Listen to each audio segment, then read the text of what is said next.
The lights dimmed, the crowd roared, and in the middle of Elvis Presley's sold-out show silence. All because one fan broke down in tears. What happened next wasn't just unexpected, it made international headlines. The night was already unforgettable. A sold-out arena, thousands of voices echoing in anticipation, the kind of energy that only an Elvis Presley concert could ignite. Fans had traveled miles, some even crossing state lines just to catch a glimpse of the king in his element.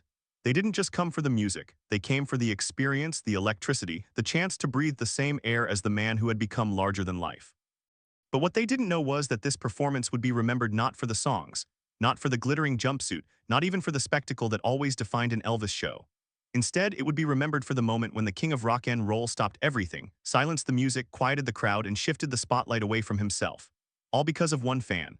One ordinary person who broke down in tears and in doing so revealed a side of Elvis Presley the world rarely saw. Why does this moment matter? After all, Elvis had countless performances, each one unique, each one stamped with the charisma that made him a legend. He performed for royalty, for presidents, for sold-out stadiums that stretched to the horizon. Yet this particular story has endured because it strips away the layers of fame and shows us something raw and human. It reminds us that behind the rhinestones and fame, behind the screaming crowds and the endless headlines, there was a man who could still see people, really see them, even in the middle of chaos. It's easy to forget how much weight rested on his shoulders during these years. Every performance was high stakes, every tour a battle between expectation and exhaustion. Elvis wasn't just an entertainer. By the 1970s, he was a cultural monument. Fans demanded perfection and critics waited for cracks. Yet in the midst of all of that pressure, he did something completely unscripted. He stopped the show. And this wasn't a carefully staged pause. It wasn't a publicity stunt. It was instinct, a gut-level decision to acknowledge a single crying voice in a sea of thousands. Imagine being in that crowd, feeling the music vibrate through your bones, and suddenly silence, the band halts. The king himself sets down the performance to kneel at eye level with someone who, for a moment, couldn't hold back their emotions. In that instant, he was Elvis Presley, the superstar. He was Elvis Presley, the son of Gladys, the boy from Tupelo, the man who had never forgotten what it meant to be overlooked or to feel small. That's why this story resonates even now. It's not just about kindness, it's about vulnerability. It's about a moment where the walls of celebrity came crashing down and the humanity underneath became undeniable. For fans who had always seen him as untouchable, this was proof that he could bridge the impossible distance between the stage and the audience. The truth is, this wasn't just one man comforting a fan. It was a message, intentional or not, that echoed far beyond that night. It said that compassion is more powerful than spectacle. That sometimes the most unforgettable performances aren't the ones filled with pyrotechnics and soaring notes, but the ones where silence speaks louder than sound. So when we ask why this moment made headlines, the answer isn't just that Elvis stopped his show. It's that in stopping it, he reminded us all of something rare: empathy at the height of fame. In a world that often measures worth in applause and spotlight, Elvis showed that true greatness lies in the ability to stop, notice, and care. And that is the story we are about to step into. The night the king paused his crown, and in doing so, created a legend that no stage light could ever outshine. To understand why that single moment, the one where Elvis Presley stopped his concert for a crying fan, resonated so deeply, we have to step back, because no legendary story exists in isolation. Every public gesture, every headline-making action is woven into the fabric of a larger life. And Elvis's life by the 1970s was not only extraordinary but also unbearably heavy. By the time the world saw him in those jewel-studded jumpsuits, Elvis had been carrying the crown of King of Rock and Roll for nearly 2 decades. The boy from Tupelo, Mississippi, who once sang gospel in small churches and lived in a 2-room house with no electricity, had transformed into a global icon. And yet, despite all the fame, he never fully shed the weight of his beginnings. The memory of struggle never left him. His mother's long hours of labor, his father's instability, the shame of poverty, they all lingered, quietly shaping the man behind the legend. This is what made Elvis different from so many other stars. For him, the line between himself and his fans was never as wide as it appeared. He knew what it meant to long for something, to feel small, to ache for recognition. And that knowledge would often surface at unexpected times. But the 1970s were not an easy decade for Elvis. Behind the dazzling curtain of Vegas residencies and record-breaking tour, his life was unraveling in ways the public could only guess at. His marriage to Priscilla had fallen apart. His health was beginning to falter. The demands of touring were punishing, and he was increasingly reliant on prescription drugs to keep himself going. Friends and members of the Memphis Mafia, the close-knit entourage that surrounded him, would later say that while Elvis still commanded the stage like a king, offstage he carried a sadness that was difficult to ignore. And yet for the fans, he remained untouchable. Every night, arenas filled with people who wanted nothing more than to be near him, to witness the magic that had first shaken the world back in the 1950s. They screamed, they fainted, they cried. For many, Elvis wasn't just a performer. He was a lifeline, a symbol of joy in a world weighed down by uncertainty. Think of America at that time. The Vietnam War had left scars that were still fresh. The country was divided politically and socially. Inflation and economic unease were creeping in. People were searching for escape, for comfort, for something or someone that reminded them of simpler, happier times. And Elvis, with his voice that could move mountains and his presence that lit up a room, was that someone. He had become larger than life, yes, but paradoxically, that largeness carried a strange intimacy. Fans didn't just listen to him, they confided in him, even if only silently. They projected their heartbreaks, their losses, their hopes onto him. And somehow, when Elvis sang, it felt like he was speaking directly to them. That's why the crying fan matters so much. Because that moment didn't come out of nowhere, it was born from this atmosphere of vulnerability, of shared struggle. Elvis wasn't blind to it, he felt it, he carried it. But let's not forget, by the mid-70s the man was under extraordinary pressure. Each show was expected to be flawless. Each performance had to prove once again why he was still the king. The Las Vegas residencies demanded relentless energy. The tour left him drained. And the constant microscope of the press meant that any slip, any falter was magnified 1,000 times. In this environment, most stars would retreat. Many did, but Elvis was wired differently. His connection to people wasn't just a marketing tool, it was personal. Even when surrounded by fame, he had a need to reach across the distance, to touch someone, to remind himself, and them, that beneath the glitter, he was still flesh and blood. There are countless stories from fans who recall how Elvis would lock eyes with them in the crowd, or toss a scarf, or lean down just long enough to make them feel like they mattered. These weren't rehearsed gestures. They were his way of breaking through the walls of stardom. And in many ways, they were his salvation too. Still, every public act of compassion carried with it the shadow of his private battles. By 1974 and 1975, Elvis was not the vibrant young man who had first shocked the world on the Ed Sullivan Show. His body was heavier, his health fragile, and his world increasingly closed in.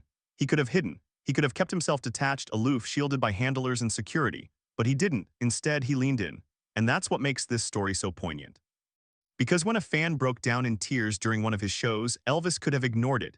He could have turned away, kept the performance rolling, and no one would have blamed him. In fact, that's what most stars would have done. The show must go on. Don't let one person's emotions derail the entire night. But Elvis wasn't like most stars. He knew what it was to cry in the dark, to feel unseen. And he also knew the power of acknowledgement, the way a single gesture, a single moment of compassion could change someone's life. We can't underestimate how radical that was in the context of his fame. Remember, this was a man who could barely leave his home without being mobbed. This was a man whose every move was documented, dissected, and sold. And yet, in the middle of a concert, he allowed himself to stop being an icon and start being a human. It wasn't the first time Elvis broke the rules of performance. In earlier years, he had already shocked audiences with his raw stage moves, his refusal to stand still, his willingness to bring gospel-like intensity into mainstream rock. But this was different. This wasn't rebellion, it was tenderness. And tenderness in the glare of the spotlight can be even more shocking than defiance. Think of the fans who witnessed it. To them, Elvis wasn't just performing anymore. He was living out his own philosophy, one rooted in the lessons of his mother, Gladys, who taught him to treat every person with dignity no matter who they were. He wasn't just singing about heartbreak, he was confronting it face to face in the form of a fan's tears. And maybe that's why the moment became so unforgettable, because it wasn't staged. It wasn't polished. It was messy, human, unscripted. And in a world obsessed with perfection, it was precisely that imperfection that made it beautiful. This is the background we need to carry with us as we step closer to the main event. A superstar at the peak of fame but weighed down by personal struggle. A fan overcome by emotion, representing not just one person but the countless souls who leaned on Elvis for comfort. A world in turmoil, searching for glimpses of compassion wherever it could be found. Put all of that together, and what you have is the perfect storm. A storm that would break not with a note, not with a scream, but with silence. The silence of a show stopped cold, the silence that gave birth to a moment remembered decades later. Because sometimes, to understand the weight of a single act, you have to see the world in which it happened. And for Elvis Presley, that world was one of glittering success and quiet suffering, a world where the smallest acts of kindness became the most powerful performances of all. The curtain lifted, and the night began like so many of Elvis's concerts did in the mid-1970s with an eruption. The sound of thousands of fans screaming, the blinding flash of cameras, the swell of the band striking those first notes that set the arena on fire. It was chaos, but it was the kind of chaos Elvis thrived in. He stood at the center of it all, a living symbol of everything his audience longed for. Escape, excitement, and the dream that something larger than life could exist in flesh and blood. The king stepped onto the stage in one of his signature jumpsuits, rhinestones catching the light, cape flowing, every inch of him a spectacle. To the crowd he looked invincible.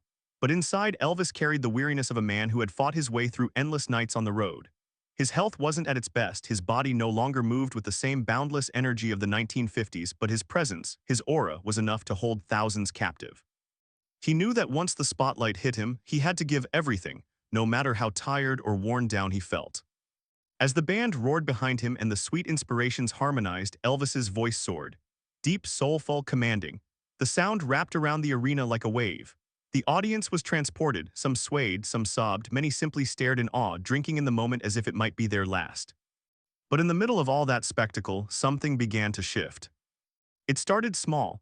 At first it was easy to miss, just one fan in the crowd, not screaming, not clapping, not even standing. A woman whose face was buried in her hands, shoulders shaking with sobs. Around her, others were still caught up in the frenzy, but a few nearby fans began to notice. They leaned over, whispered, glanced toward the stage as if wondering if Elvis himself would see. And somehow he did.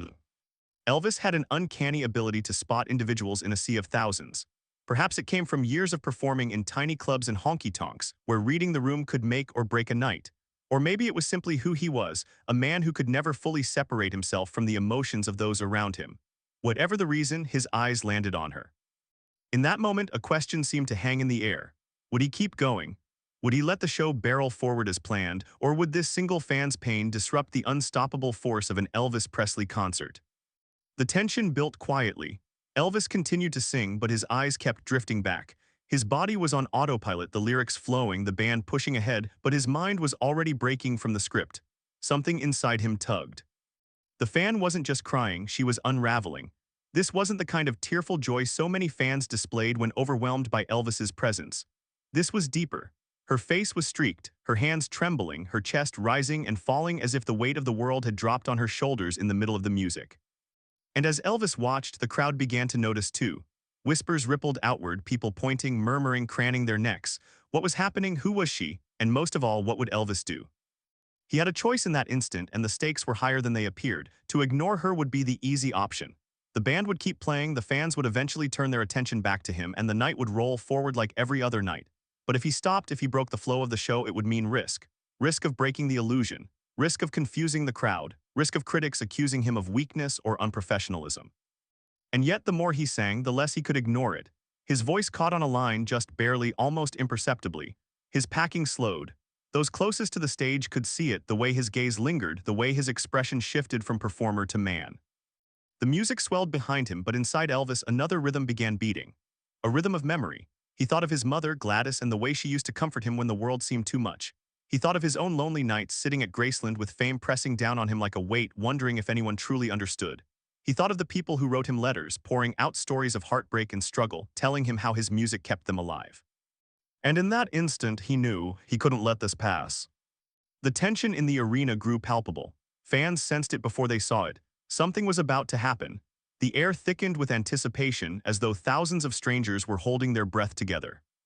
Elvis took a step back from the microphone. His voice trailed off, leaving only the band to fill the void. Then, with a subtle wave of his hand, he signaled them to stop. The music faltered, then ceased altogether. The silence that followed was deafening. The crowd froze, thousands of faces turned toward him, confusion flashing across them. What was happening? Why had the king stopped the show? All eyes darted to the fan, now openly weeping, her sobs echoing in the unnatural quiet.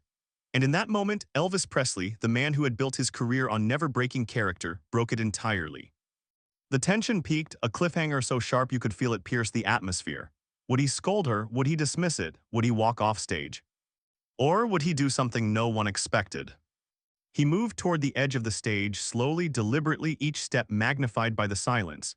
His eyes never left hers. The crowd parted like a sea of shadows, giving space to the moment that was about to unfold. The king of rock and roll had stopped his show. And for the first time that night, the most important performance wasn't happening under the lights. It was happening in the gaze between a star and a fan who desperately needed to be seen. And just like that, the audience found themselves teetering on the edge of something unforgettable. Because the question now was no longer if Elvis would act, it was how. The silence stretched heavy and electric as Elvis Presley stood on stage, staring into the crowd at the woman who couldn't stop crying. Thousands of fans sat frozen, waiting, unsure of what would happen next. The music had ended mid-flow, the lights still blazing, but for the first time all night, the king wasn't performing. He was simply looking at one soul in the middle of a sea of faces. And then he did something that would transform the night into legend. He stepped away from the microphone. His cape shifted across his shoulders as he moved to the edge of the stage, no longer a distant figure bathed in light, but a man closing the gap between himself and someone who desperately needed to be seen. The crowd murmured, the tension breaking into whispers. Fans pointed, hands flying to their mouths. The security guards leaned forward, uncertain. Even the band members glanced at one another, waiting for a cue that never came. Elvis knelt slightly, peering into the audience. His voice carried without the microphone, soft yet clear. "Sweetheart," he said, "what's the matter?" The arena, packed with thousands, felt suddenly as intimate as a living room. People shifted in their seats, straining to hear. The crying woman looked up, her eyes wide with disbelief. This wasn't part of the show. This wasn't rehearsed. Elvis Presley, the man they all adored, was speaking to her.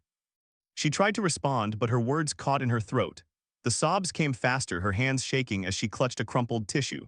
Those around her began to comfort her, patting her shoulders, urging her to speak. Finally, through the tears, her voice broke free. I love you so much," she managed. "You saved me, you don't know what you mean to me." It wasn't polished, it wasn't eloquent, but it didn't have to be. The rawness of her words echoed across the stillness, magnified by the silence of thousands hanging on every breath. Elvis's expression softened. He nodded as though he understood more than words could ever say. Then he extended his hand, motioning to security. For a split second, the crowd buzzed with anticipation. Would he bring her on stage? Would he embrace her? The guards hesitated, then carefully helped the woman forward. She stumbled, overwhelmed, her face streaked with tears, but somehow she found herself at the edge of the stage. Elvis leaned down, reaching with his strong, ring-adorned hand, and lifted hers into his. The eruption of sound from the audience was deafening. Screams, applause, gasps, it all collided into a wave of emotion. But Elvis didn't flinch, he didn't bask in the glory. His attention was on her and only her. He held her hand gently, grounding her trembling body. His eyes locked on hers, a quiet steadiness radiating from him. "It's all right, honey," he whispered, his southern drawl soothing. "You're all right, you're safe here." Tears streamed down her face as she nodded, her shoulders shaking. The king of rock and roll was holding her hand, telling her she was safe. For her, it was no longer about music, no longer about fame. It was about connection, pure human connection. The crowd could barely contain themselves, yet many felt a hush sweep over them again, as though instinctively recognizing the sacredness of the moment. Cameras flashed, but even the photographers seemed reluctant to intrude. And then Elvis did something that sealed the moment in history. He began to sing again, but this time it wasn't to the crowd, it was to her. He sang softly, almost like a lullaby, choosing a ballad that spoke of love and comfort. His voice, tender and unforced, wrapped around her like a blanket. She clung to his hand, her sobs quieting as the notes filled the air. It was as if the thousands watching had disappeared, as if the entire world had narrowed down to two people, Elvis Presley and the fan whose tears had stopped the king in his tracks. Every lyric seemed to carry double weight, not just sung but given. The audience sat mesmerized, many wiping away their own tears because they understood they were witnessing something rare, something beyond entertainment. When he finished the song, Elvis didn't let go right away. He leaned closer and whispered something only she could hear. No one knows exactly what he said that night. Some speculate it was encouragement, others believe it was a promise to keep going, to stay strong. Whatever it was, the woman nodded, clutching his hand with renewed steadiness, as though his words had stitched something inside her back together. At last, Elvis helped her back down to the front row, making sure she was safe in her seat before returning to the microphone. The band waited silent, eyes locked on him. The audience held their breath. Elvis looked out across the sea of faces, his voice steady but tinged with emotion. "We're all here together tonight," he said, "and sometimes we just need to stop and remind each other that love's what matters most." The roar that followed nearly shook the arena apart. The applause was thunderous, the screams unending, yet in that chaos something profound lingered. The fans weren't just cheering for a song or a show, they were cheering for the humanity they had just witnessed. For the rest of the concert, the atmosphere was different. The songs felt heavier, richer, infused with the energy of what had just happened. Every lyric seemed to strike deeper, every note carrying the memory of the moment when Elvis chose compassion over performance. And for the woman who had cried, her life was forever changed. That night became her story, retold countless times to family, friends, and even strangers. She wasn't just a fan anymore, she was the fan Elvis stopped everything for. The one he saw, the one he reached, the one whose tears became the catalyst for one of the most unforgettable nights in rock history. But the real power of the moment wasn't in the headline it created. It was in what it revealed about Elvis himself. The world had always known him as a superstar, a legend, a performer unlike any other. But on that night, the mask slipped and the man underneath stepped forward. The boy from Tupelo who knew pain and loss, who had been raised to show kindness, who understood the ache of loneliness, that boy came alive in the middle of a concert stage. And the fans never forgot it. Because in stopping the music, Elvis created a different kind of song. One that wasn't recorded on vinyl, one that never played on the radio, but one that echoed in the hearts of everyone who witnessed it. A song made of empathy, of tenderness, of the reminder that even the greatest stars are human, and that the greatest humanity can shine brightest in the smallest of moments. The night pressed on, the concert eventually reaching its finale, but the turning point had already passed.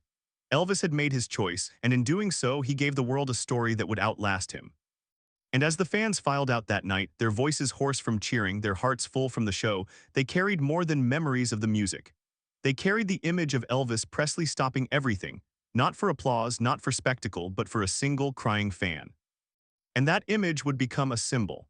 A reminder that even kings can kneel, that even legends can listen, and that sometimes the most powerful performance is the one that breaks the script entirely.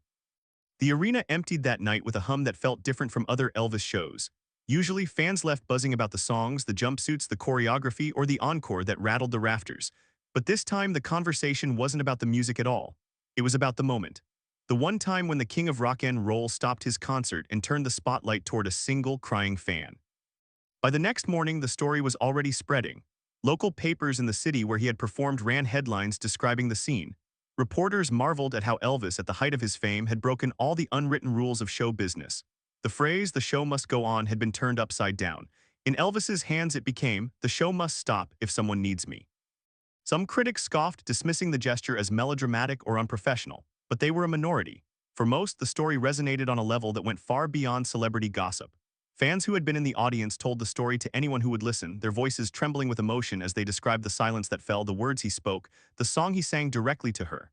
Letters poured into newspapers and fan clubs, praising Elvis not just for his music but for his compassion. For the woman at the center of it all, the impact was immeasurable. In interviews years later, she described how that single act had changed the trajectory of her life. She had come to the concert carrying burdens no one around her could see, personal struggles, heartbreaks, the kind of pain that makes the world feel unbearable. But Elvis's attention, his comfort, gave her something she hadn't felt in a long time: dignity. She wasn't invisible anymore. Someone, the most famous man in the world, had seen her when she thought she was unseen. That was the lasting power of the night. It wasn't just about a celebrity showing kindness. It was about the universal human need to be acknowledged, to be valued, to be treated as if our pain matters.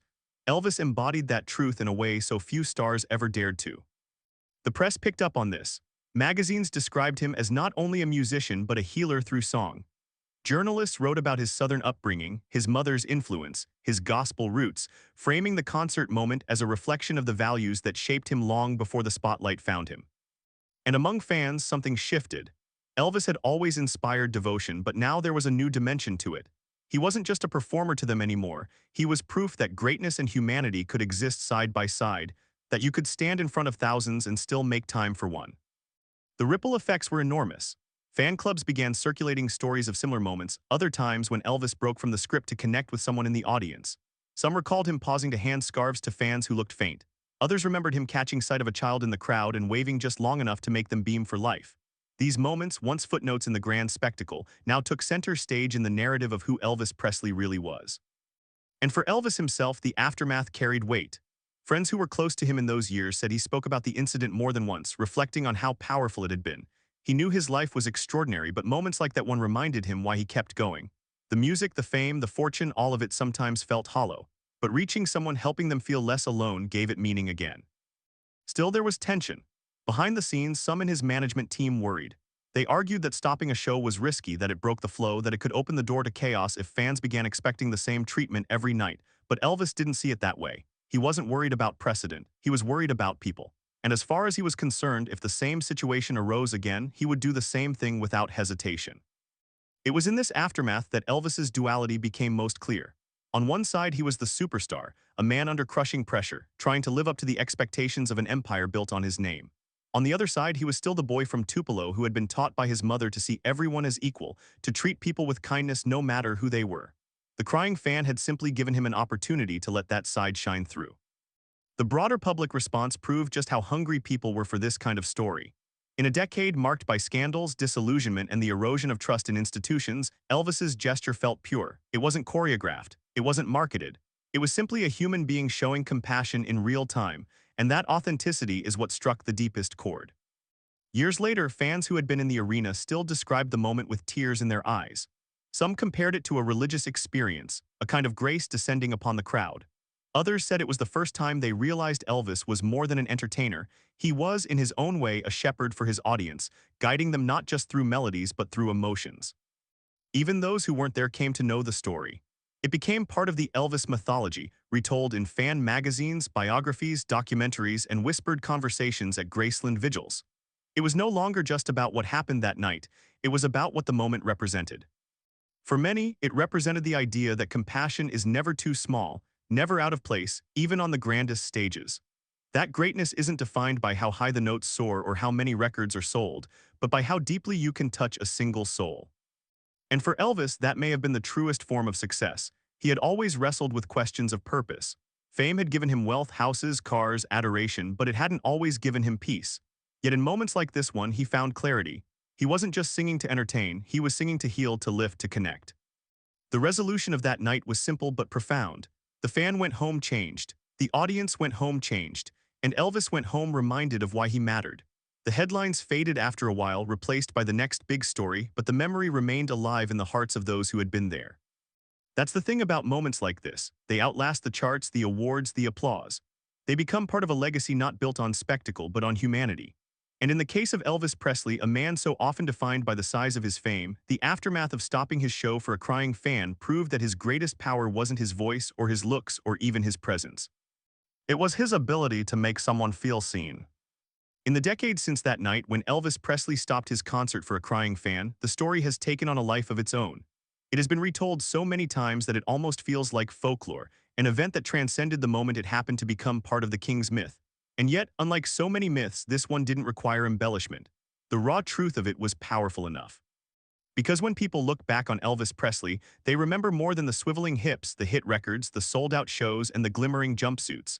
They remember the cracks in the armor, the moments when the human being beneath the crown revealed himself. And this story has come to symbolize precisely that. Fans and historians often argue about what defined Elvis's legacy. Was it his musical innovation, fusing gospel, country, and rhythm and blues into a sound that shook the world? Was it his cultural impact, breaking barriers and reshaping the landscape of entertainment? Or was it his influence as a performer, setting a standard for stage presence that few could match? All of those things matter. But moments like the one with the crying fan reveal something deeper, that Elvis's true legacy lies in the way he connected with people. Think about it, there are thousands of brilliant singers, countless performers who can electrify a stage, but very few can make an entire arena go silent to witness one act of compassion. Very few can blur the line between legend and man so completely that fans leave not only entertained but transformed. Elvis could, and he did. That is why the story has endured, because it confirms what so many people felt but couldn't always explain, that Elvis Presley wasn't just performing for his audience, he was reaching for them. He wasn't content to remain a distant figure on a pedestal.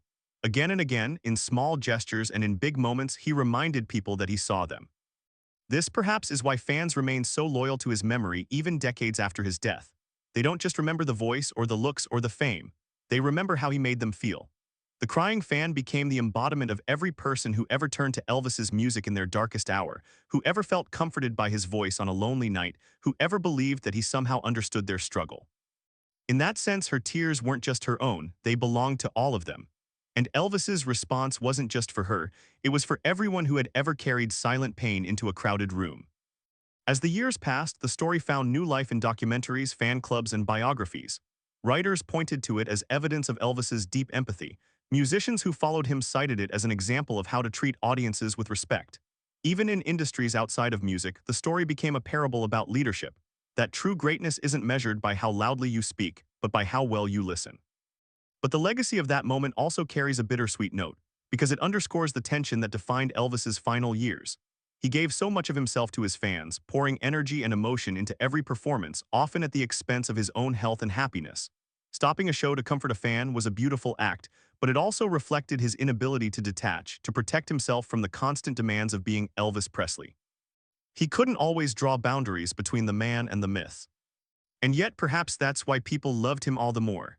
He lived openly in that tension, never hiding his flaws, never pretending to be untouchable.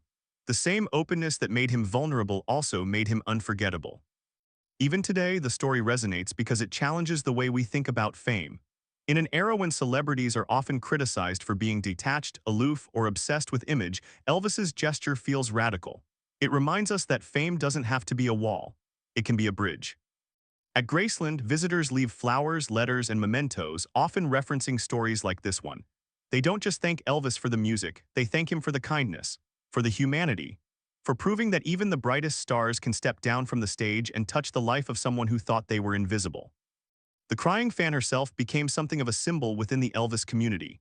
While her name was known to some, it was never about her identity, it was about what she represented. She became every fan who had ever wept during Can't Help Falling in Love, every person who had ever clung to his voice during heartbreak, every soul who ever felt seen by him even through a record player. And isn't that what legacy truly is? Not the records sold or the awards won, but the stories that are passed from one generation to the next. Parents telling children, did you know Elvis once stopped an entire concert just to comfort a fan? Friends reminding each other that even the king chose compassion over spectacle. Strangers connecting across continents because of a shared belief that Elvis Presley's greatness wasn't just in his music, but in his heart. It's also worth noting how the story reshapes our understanding of Elvis in his final years. Too often, the narrative of the 1970s Elvis is dominated by tragedy, his declining health, his dependence on medication, his struggles behind closed doors. But moments like this remind us that even in the midst of his struggles, he was still capable of extraordinary grace, that he could still summon the best parts of himself and give them to others. The reflection of this story, then, is not just about what Elvis did for one woman. It's about what he showed the world, that humanity can break through even in the most unlikely settings. That compassion doesn't require perfect circumstances, it requires presence. And that perhaps is why this story feels timeless, because long after the music has faded, what remains is the example he set. A reminder that when faced with a choice between staying comfortable or reaching out, we should choose to reach. That greatness isn't about never breaking, it's about what you do when someone else is breaking in front of you. For Elvis Presley, the king who lived in the glow of millions, the legacy of that night proves something profound. That the measure of a man is not how loudly the world cheers when he enters the stage, but how quietly he can comfort one soul when the world is watching. And so the story continues to echo, passed down like a treasured melody, reminding us that sometimes the most important thing a legend can do is to stop being a legend and simply be human. As the echoes of that night fade, one truth remains impossible to ignore. Elvis Presley's greatest performance wasn't always about the music. It was about the humanity he carried with him, the way he could transform a stage into something more than entertainment. The story of the crying fan is more than just an anecdote. It's a mirror reflecting what made Elvis different. Fame could have hardened him, success could have turned him into someone untouchable. But again and again, he proved that no matter how high he climbed, he never lost sight of the people who lifted him there. That single moment, when he stopped the music, when he reached out, when he chose to comfort rather than continue, became a legend in itself. And isn't that the paradox of true greatness? That sometimes the smallest gestures last longer than the loudest ovations. For the woman he comforted, that night became a turning point. For the fans who witnessed it, it became a memory etched into their souls. And for the rest of us, even decades later, it stands as a reminder that compassion can change everything. Because when you strip away the lights, the costumes, and the headlines, Elvis Presley was still a man who believed in kindness. He was still the boy from Tupelo who had been taught by his mother that every person deserves dignity. And in a world that so often measures success in applause, he showed us that real legacy is measured in empathy. That is why this story endures, not because of the spectacle but because of the silence, not because of the performance but because of the pause. In that pause, Elvis gave us something no record could capture, proof that love matters more than showmanship, that humanity matters more than myth. And as you think about that night, as you imagine the lights dimming, the arena falling quiet, and Elvis Presley reaching out to a fan in tears, ask yourself, is that the kind of legacy we all hope to leave behind? A legacy not of perfection but of compassion, not of endless noise but of meaningful moments. That's why Elvis remains the king. not only because of the music he gave us, but because of the humanity he never let go of. If this story moved you, if it reminded you of the power of empathy even in the grandest moments, don't let it end here. Keep it alive, share it, remember it. And if you want to hear more untold stories of Elvis Presley, stories that reveal the man behind the myth, make sure you subscribe and join us on this journey. Because there are countless moments like this, waiting to be remembered. Moments that prove the king's legacy wasn't just written in records and concerts, but in compassion, in dignity, in the simple yet extraordinary choice to stop, to see, and to care. And maybe that's the greatest headline Elvis ever created. Not a chart-topping hit, not a sold-out tour, but the night he stopped the show for one fan, and in doing so, showed the entire world what it really means to be a legend.